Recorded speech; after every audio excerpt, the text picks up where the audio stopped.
আমরা যদি 18 কোটি মানুষের এই মেডিকেল টেকনোলজিতে দাবি, এই দাবি শুধু মেডিকেল টেকনোলজিতে নয়, এই দাবি শুধু মেডিকেল টেকনোলজি এবং ফার্মাসি ছাত্রছাত্রী ভাই বোনদের নয়, এই দাবিটি হচ্ছে 18 কোটি মানুষের দাবি। কারণ আমাদের স্বাস্থ্যখাত যদি ভালো থাকে 18 কোটি মানুষ ভালো থাকবে।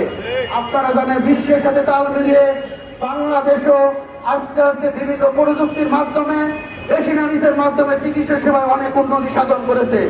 কিন্তু দুঃখের বিষয় হচ্ছে যে এই প্রযুক্তিগুলো যত উন্নয়ন হয়েছে, এই কেন্দ্রিক যত চিন্তা ভাবনা করা হয়েছে, এই প্রযুক্তিকে পরিচালিত করে সঠিক রোগ নির্ণয় যারা করবেন তাদেরকে উন্নয়নের জন্য, তাদেরকে যথাযথ জায়গায় মানসম্মত জায়গায় পৌঁছানোর জন্য কোন সরকার কখনো কিন্তু পরিমাণ উদ্যোগ নেয় নাই।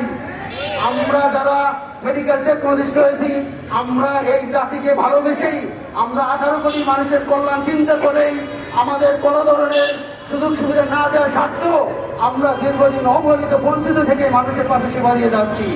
কিন্তু আপনাদের স্পষ্ট করে বলে দিতে চাই, এখন আর আমাদের ঘরে বসে থাকার সময় নাই।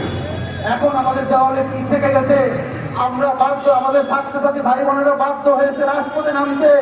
বিশেষ করে বর্তমানে যে সরকারি আইএসটি, ম্যাক্সিমাম আইএসটিতে আমাদের এই টেকনোলজি ভাই বোনদেরকে শিক্ষা দেওয়ার মতো কোনো উল্লেখযোগ্য সংখ্যক শিক্ষক শিক্ষিকা নাই। এবং এই জন্য আমাদের ছাত্রছাত্রী ভাই বোনেরা তাদের দাবিতে রাজপথে নেমেছে।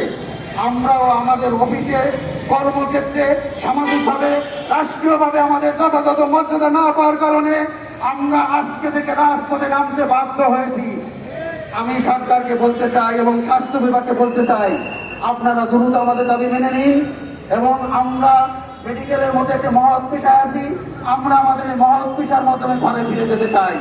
আর যদি আমাদের এই দাবি দেওয়া না মানেন, তাহলে আমরা একদিন নয়, 2 দিন নয়, আমাদের ছাত্র জনতার মতো 2024 সালে 5 আগস্টের মতো যদি 36 জুলাই পর্যন্ত পেশাজীবী মেডিকেল টেকনোলজিস্টদের এবং ছাত্রছাত্রী ভাই বোনদের 36টা, ডাবল 36টা, 72 না, যদি আমাদের মাসের পর মাস রাজপথে থাকতে হয়, তাহলে আমরা আমাদের দাবি আদায় না হওয়া পর্যন্ত মাঠ থেকে আমরা উঠে যাব না।